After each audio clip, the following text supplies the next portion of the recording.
obviously give credit to all their players and their coaching staff for just really fighting down the stretch and making this a heck of a basketball game. A lot of fun out there. Good to end up on the plus side of a game like that. George Hill made some big plays down the stretch and knocked down some critical free throws, something we didn't do in game one, but probably a difference tonight. Frank, you talk about the role that those two guys, that Hill and West, made for you down the stretch and really all season. Yeah, I mean, you know, those two guys, David elevating his play the last month of the season or so, or last 6 weeks, and then inserting George into the starting lineup, really elevated our whole team's level of play. And those two guys made huge plays down the stretch, along with Danny Granger, and it's just a good way. We ran most of our offense for the whole game, but in particular in the second half through David West, and he's just a beast in the post. He kept pounding them, and they either score or they double team and they kick it. We got some open threes out of it. It's quite a weapon. Hey Frank, despite having to go to overtime, can you talk about being in the position now to go back home and wrap up the series? Yeah, it's a good place to be.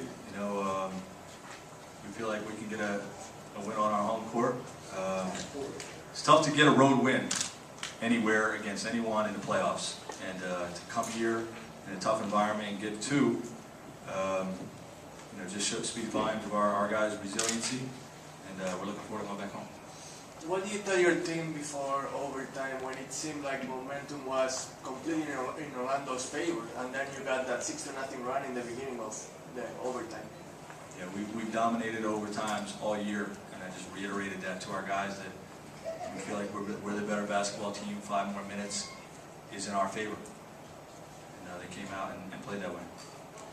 Can you talk about in the first half, your second unit? They seemed to carry you guys in the first half. In particular, Darren, he had 6 assists, 5. He was terrific.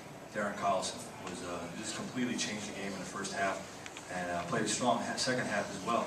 And you got 2 point guards playing at the level that George Hill and Darren Collison are playing at. You got a chance to win anywhere against anyone.